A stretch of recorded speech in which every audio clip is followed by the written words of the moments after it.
Welcome back to Emma's from Meeple. My name's Mitch. And I'm Morgan, and today we're going to talk about our latest board game haul. And it's 43 inches tall.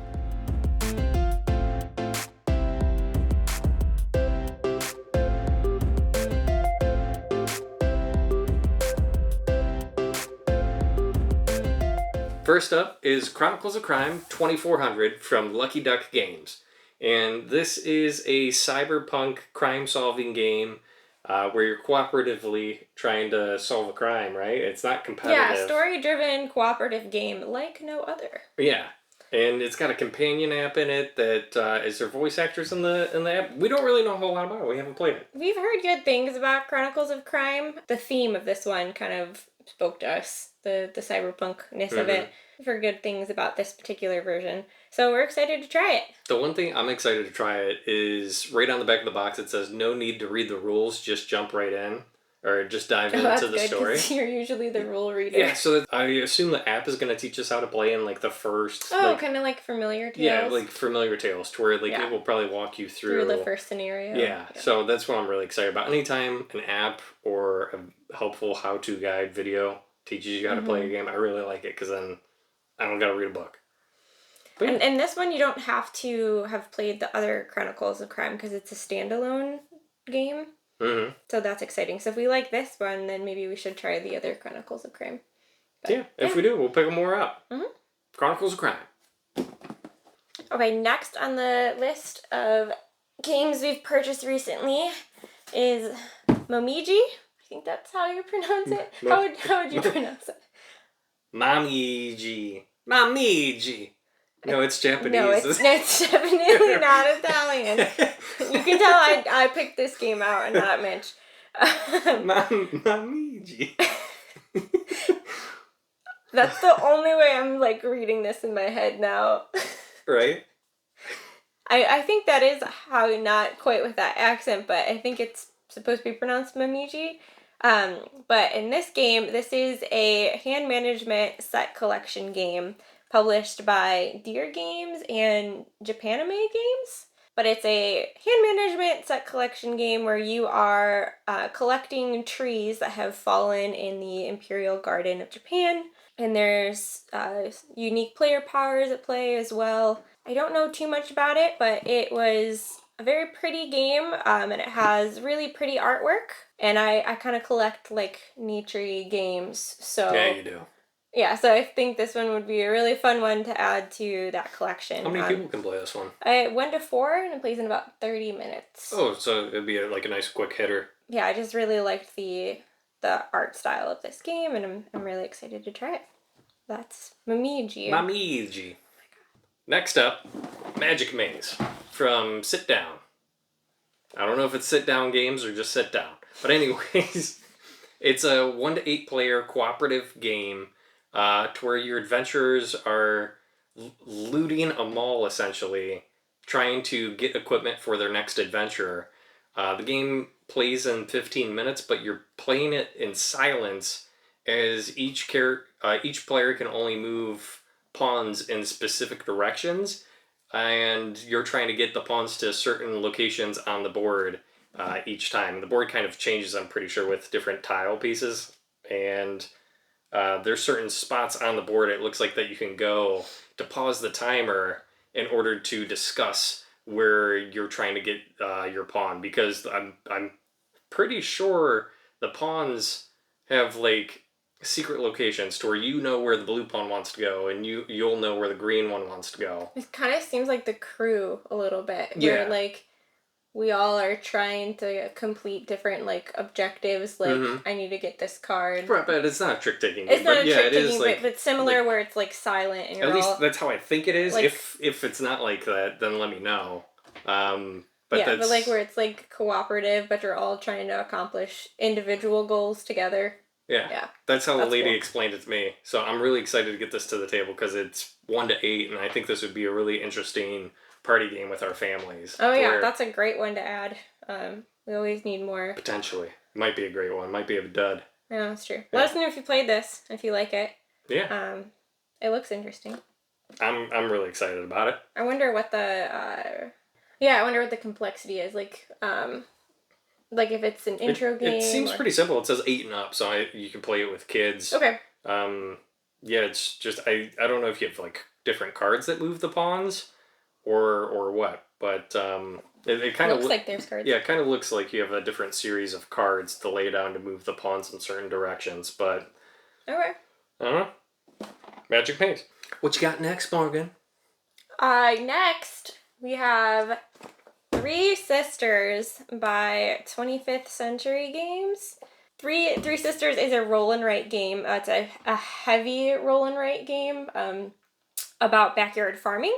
We haven't played it yet, but we've heard really good things. We really enjoy Dinosaur Island Roar and Write, and that's considered a heavy roll and write. So we've been interested to try other heavy roll and writes because we really, really like that game.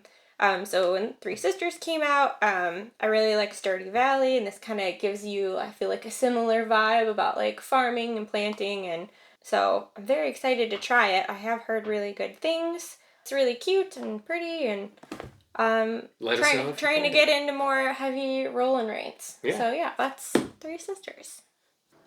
Next up, we have Voices in My Head from Unexpected Games. Now, Voices in My Head is a one against many style game to where one player is the prosecutor trying to sway a jury to put the defendant, which the defendant has many voices in his head, which is the many. The rest of the players are trying to control this guy's actions. They're trying to put the defendant in jail. And some of them want him to go to jail. And you have like these little discs that you put down on the board, which is his brain, and you have to use your little card to like slide them over into different sections of his brain to do different actions on how you can change which way the jury is going to vote. Is it like area control of the brain?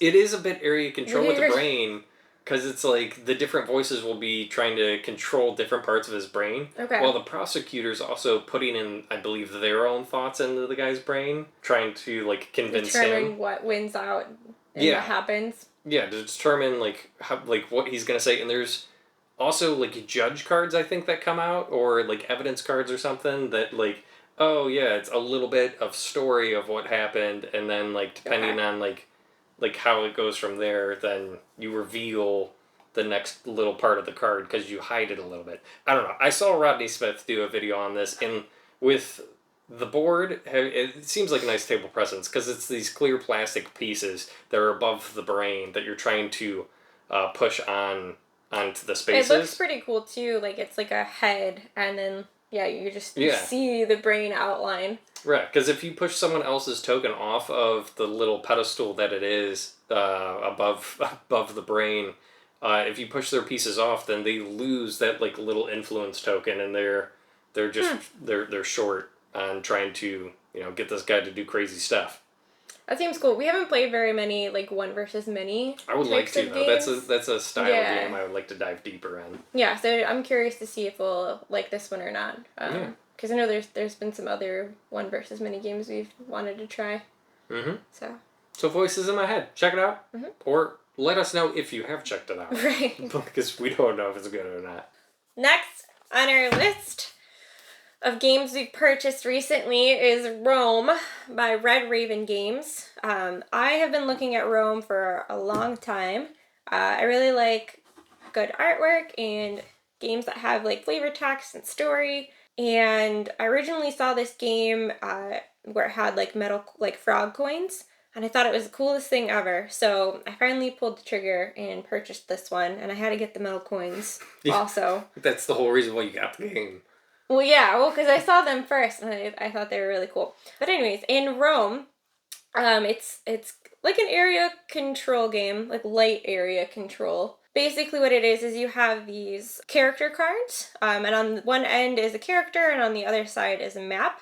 So you have a 3x2 grid of cards in the middle, and they're map pieces. So the adventurers that you have in your party, like your starting adventurers, they have a specific pattern that they can search in. So on this grid in the middle, if you choose to use one of your starting characters to go exploring, you would flip them over, and then you would have to put tiles down in that character's specific pattern on the grid. And that is like that adventure exploring that area. Basically, the premise is that there are people that are lost in this world, like sleepwalking or They're something. roaming. Yeah, they're roaming, yeah. And you're sending adventurers to try to go search and find them.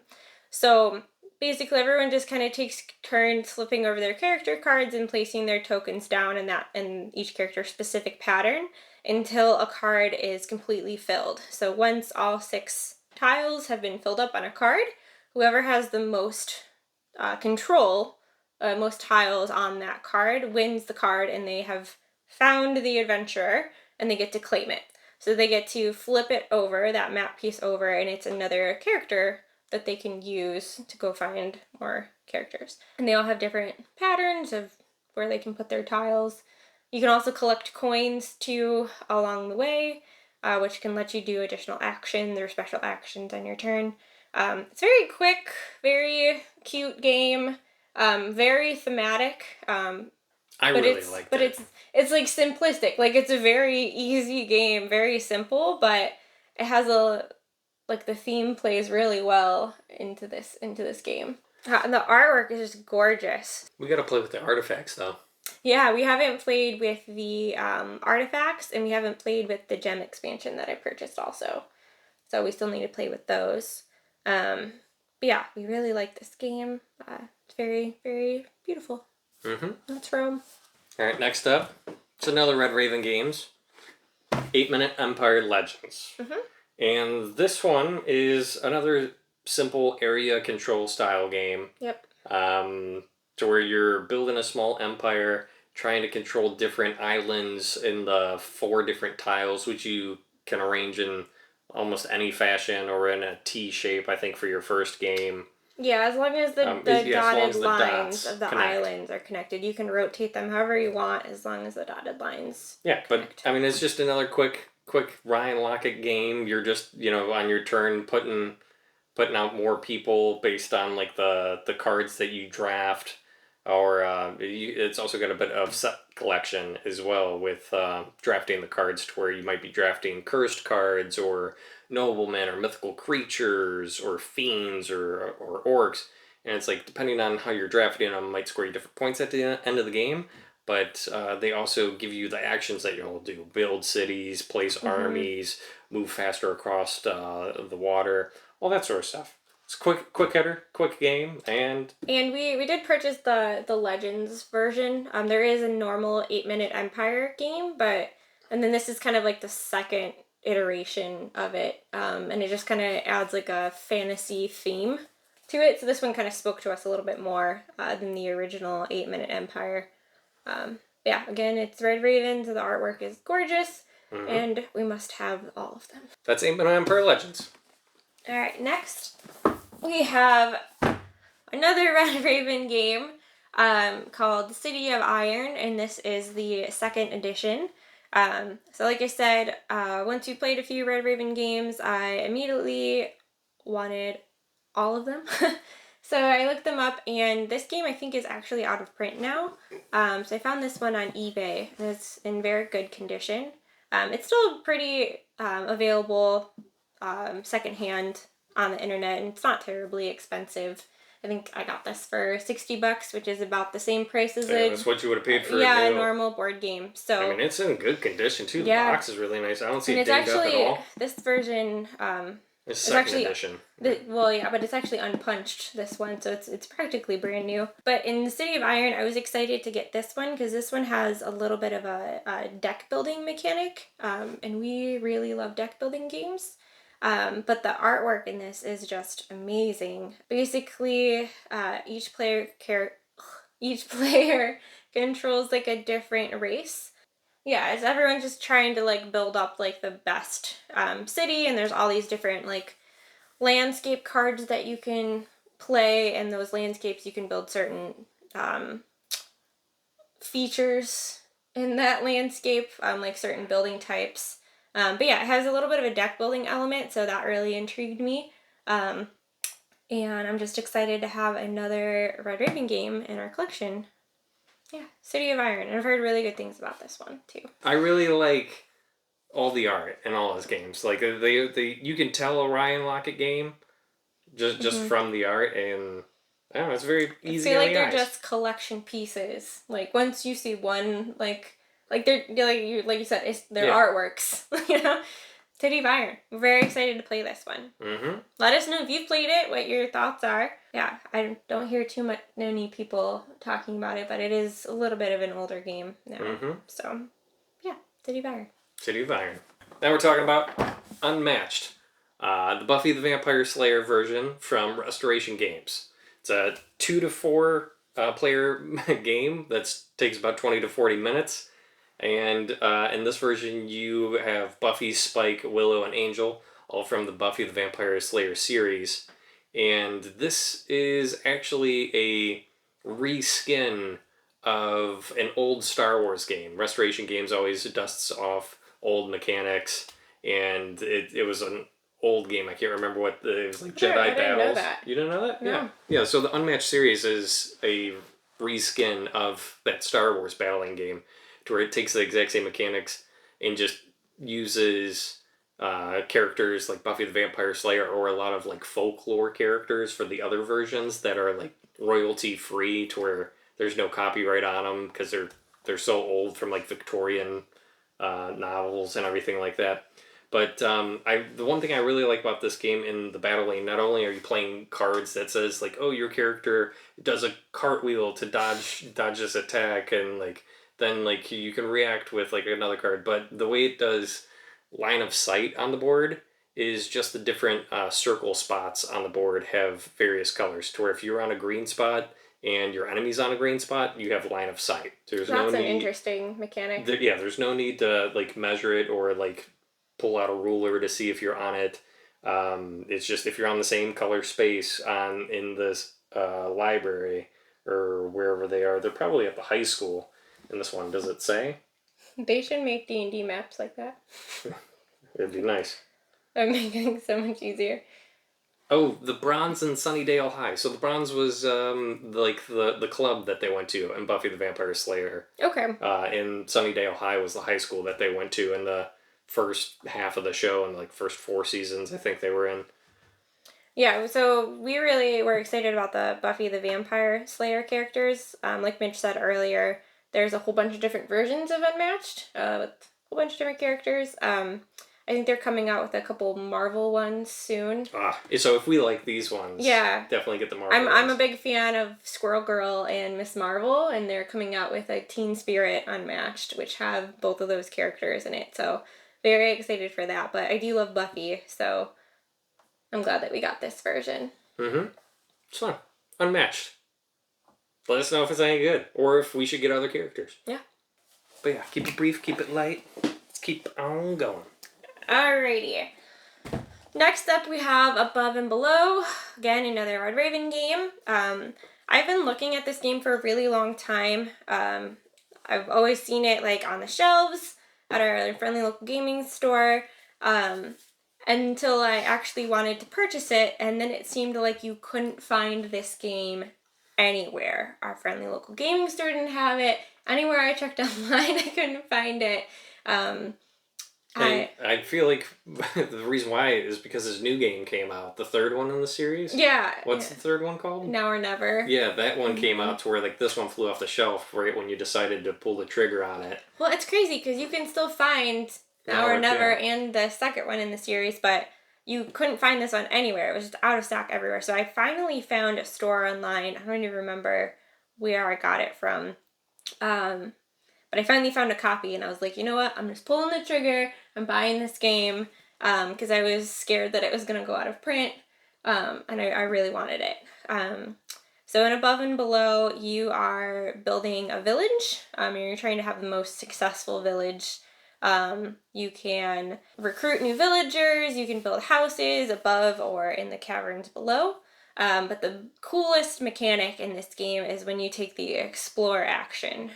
Basically, you roll a die, and the die corresponds to a story book. Story, yeah. There's a whole book filled with like 200 stories or little choose your own adventure type. Right, to where when you roll the die, it gives you like a number, and that's the paragraph that you read. So it'll just be like, oh, this is what happens when exploring, and then it gives you a choice, like what do you want to do? Yeah, no spoilers. Yeah, no spoilers. And then you get to choose, how you would react to whatever happened. And you get to choose which explorers you want to bring with you. And they, using their die values, determines whether or not you do what you wanted to do or fail. So kind of like an RPG element in that sense, to where you're rolling die to see if you succeed or fail in a story setting. So I think that's why we like it, because we do really enjoy RPGs. But this is a more simplistic version of that. It was really fun. I loved the different artwork on all the characters. They don't have to be different, but they are, and it's really cool. Like all the mustaches. Yeah, how all the villagers are just so unique. There's even like fish people and like unique characters that you can acquire. There's even like secret characters that you can get, depending on some of the explore options that you take. I don't like all the secret characters. The secret character that I first got was a fat cat. And it just half the time didn't do what you wanted it to. It is very cool, very thematic. But again, it just shows like what an amazing game designer Ryan Lockett is, amazing illustrator, and again, why I feel like I need to have all of them. So yeah, above and below. Above and below. Next up, Key to the Kingdom from Restoration Games. 2 to 5 players, 20 minutes per player, ages 7 and up, and no clue what this game's about. Saw a couple content creators had videos posted about it, but I really wasn't listening. I was just looking at like the gorgeous B-roll that they had, and my god, this game looks gorgeous. Yeah, we saw that Rodney Smith had a how to play for this game on Watch It Played, and we were like, oh man, that game looks really cool. The artwork looks awesome. To me, it kind of reminded me of like the GameCube game like Mario Party, where you're like moving on a space and then like sometimes different actions can happen. And like I loved Mario Party growing up, so this just seems like that in a board game. Yeah, let me just read the back of this real quick for you. Just another day in the kingdom. Pick up some magic beans from a sunbathing genie. Meet boundless bedbug near the giant pumpkin. Snuck past a cyclops with the help of a spry spider. Hopped in a teleporting whirlpool with my magic key. And defeated the Demon King once and for all. All in a day's work when you're a hero. Like, that sounds sweet. Yeah, that sounds amazing. Is that like a 3D board? Like, what is that? I think once an event happens, I think the board unfolds and changes. That's amazing. Yeah. That's really cool. And it has miniatures, which is really cool. Yeah, it looks like 5 different characters that can be played. But I don't know, it looks like almost like you're trying to gather. You see on the back here, let me just flip it around for everyone. You see on the back here, there's this like key that looks like it's made out of 3 or 4 different little jigsaw puzzle pieces. That's cool. Yeah, to where I don't know if like your goal of the game is to get those. I mean, it's Key to the Kingdom, to where maybe that's what that is. But I don't know. Looks really cool. And I am really excited to play. It looks like a lot of fun. It does. Yeah. It seriously does look like a Mario Party map. To where... Yeah, just like, how when you move in Mario Party, it's like, oh, you land on this space, an event happens. Or like, you go here and you get to move 2 spaces forward, or you get coins, or, Yeah. It seems very like similar in that aspect. That's Key to the Kingdom. Yeah. Next on our list is Islebound, another Red Raven game. I'm not sure if this game is out of print. I couldn't really find like a concrete answer online. I know it was pretty hard to find. I couldn't find it in like any stores. So I actually purchased this one secondhand through Noble Knight Games. It was in excellent condition, so it's pretty much brand new. I think it's only been played a few times. But in this game, it's I think a pick up and deliver game where you're like going to these different islands in your ships and dropping off goods, but you can also be like a pirate, I think, too. It says conquer ally, collect treasure, build your city. Yeah. I don't know, when I was looking up like top Red Ribbon games, a lot of people said that Islebound was really, really good. So again, I was worried that it was going to be out of print. So I definitely wanted to snag a copy when I saw that there was a used version that was in excellent condition for a decent price. Again, it wasn't like terribly expensive. It was about the price of like a normal board game. So I'm not sure if there is any plans to reprint this one, or if it isn't even is out of print. I just know I had a very difficult time trying to find it in any store. One thing that I noticed on the back of it is, I know all of the Red Raven games take place in the same universe, but just on the back of it, there's this like boar pirate guy with an eye patch, which we saw previously in, I think, Rome. City of Iron. Was it City of Iron? Yeah, so Ryan Lockett does that a lot in his games, from what I've learned, is that he uses similar characters. And I think characters from Rome are also in some of his other games as well, like actual characters, like their name and stuff are main characters in other games. So that's really cool. It's kind of this whole like board game world that he's created in Red Raven games. So yeah, this is Islebound. Let us know if you played it. Very, very excited to get this one to the table, and I'm very excited to have it in our collection. What's the next one, Mitch? Next one is Stronghold Undead from Stronghold Games. I don't know a whole lot about it. I saw a Discord picture in the BG Hub Discord of someone with a neoprene mat of Stronghold Undead, and I did some research and found this game online. And it's just an asymmetric two-player... Is asymmetric? One person's defending a castle, one person's the undead horde attacking the castle. It's a two-player head-to-head game. It says asymmetric right on the box. Look at that. One of the most thematic games, it says, and it's a standalone game, so you don't have to have the original Stronghold game. Yeah, so when we first saw the picture of this in the Discord, we were like, oh my god, what is that game? How have we never heard about this game? Like, it looks really, really cool. So yeah, we looked it up, and I think it's interesting that it's like an asymmetric two-player only game, because it seems pretty heavy for like a two-player game. Yeah. Like, I think I looked up the weight, and it was like 3.8 or something, which is pretty heavy for most two-player games. I feel like are on the lighter side. So I'm definitely excited to get this one to the table. So something we did. I don't think we had mentioned. Mm-hmm. We haven't played all these games yet. We've only played some of them. Yeah, we've only played Rome, 8-Minute Empire Legends, and Above and Below. Is that it? I think so. Yeah. Yeah, we don't think we played any other ones. So we played 3 of them. Yeah. Who do you want to play when we play this? Do you want to play the zombies, or do you want to play the people defending the castle? I think I'd have to read both of the rules, but I'm leaning towards the castle. Okay, I'm leaning towards the zombies. Okay, that's good. Okay, so it's all said and done. I feel like you would be better at the zombies. I feel like I'd be better at the castle. Yeah? Okay. We'll see. We don't know how they play. Yeah. Alright, Stronghold, Undead. Let us know if it's a good game. Let us know if it's a dud. Well, what you got next, Morgan? What you got? I have Between Two Castles of Mad King Ludwig by Stonemaier Games. So this is one that has been on our radar for a long time. But we could never, again, really find a copy of it. Our local gaming store didn't have it. It's kind of been on my list of like, hey, next time I see that in a store, I'm going to buy it. And we just never saw it. Yeah, we just never saw it. So when I was kind of doing my search for Red Raven games, and I found Islebound for a good price, I always kind of like do another search, just see if there's any other games on my wish list that they have, so I can just do it all in one purchase. Get that free shipping. Yeah, exactly. So I was like, let me see if there's a good copy of Between Two Castles, because I just can't seem to find it anywhere. And they did have like an excellent condition copy of Between Two Castles, so when I purchased Islebound from Noble Knight Games, I also purchased this one. So these are both secondhand.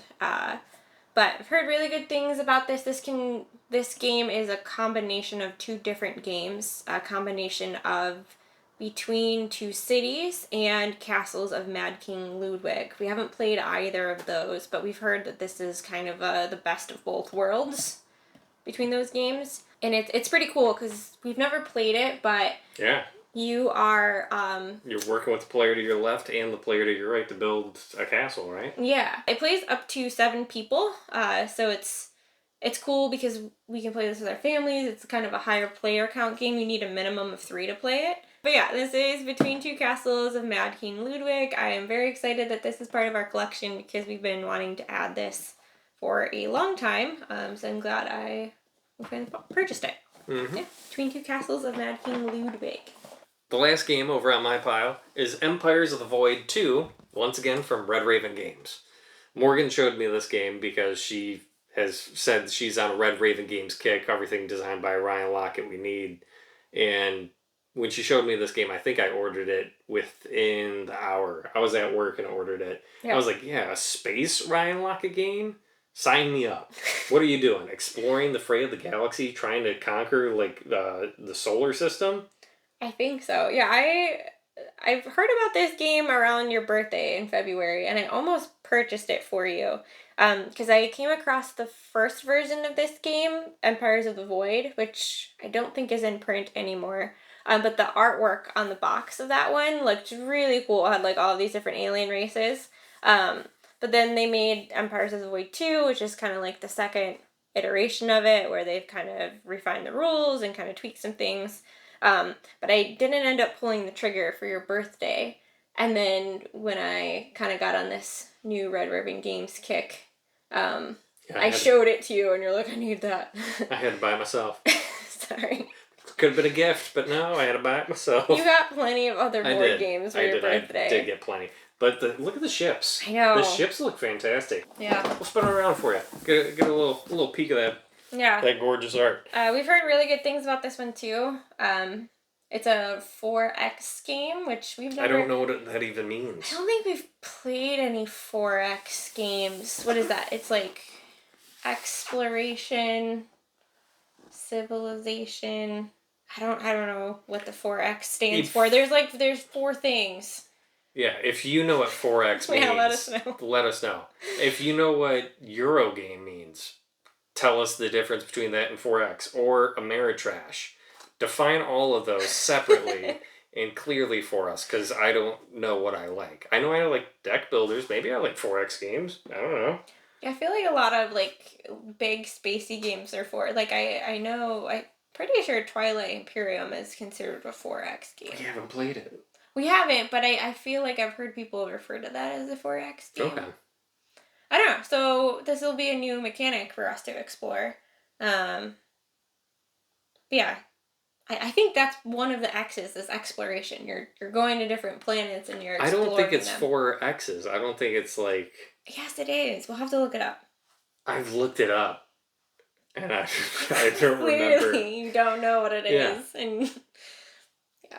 Anyways, Empires of the Void 2.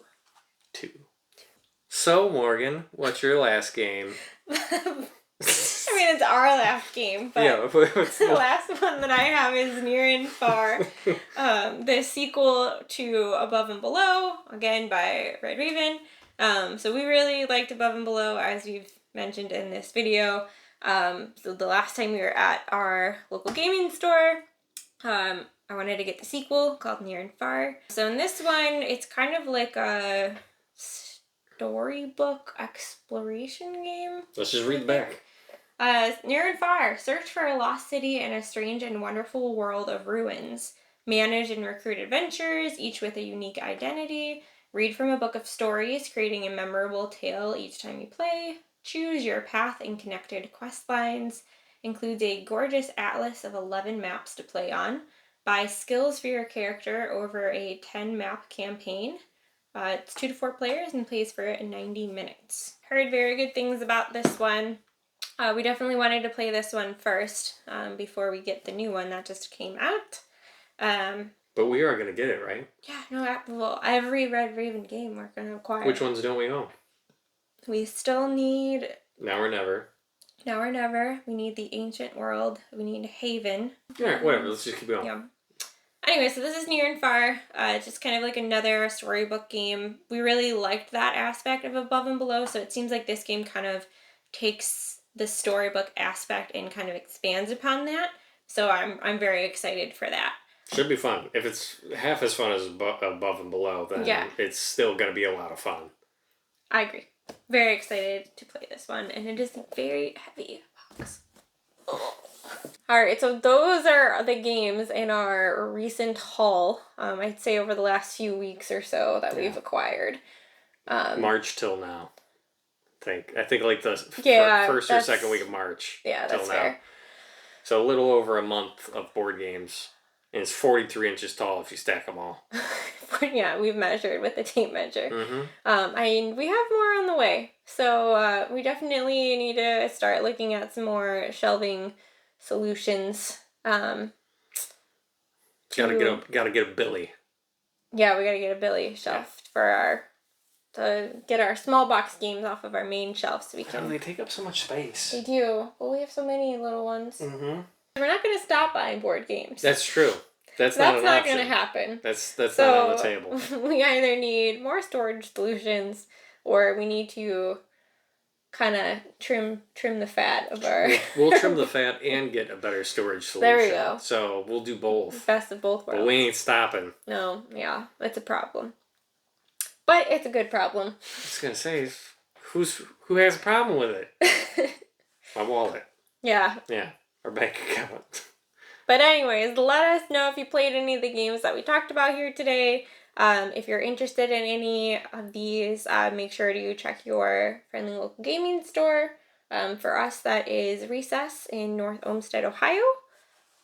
And we're on all the social medias. Facebook, Instagram, Twitter. So follow us on those too, because we post throughout the week of the games that we're playing and do just little snippets of the games that we're played throughout the week. Yeah. We're very tired. We are very tired. This video is taking a long time. Mm-hmm. Anyways, thank you so much for watching. Again, I'm Morgan. And I'm Mitch. And we're at Mr. Meeple. Yeah, thanks for making it to the end of the video. Thanks. Bye.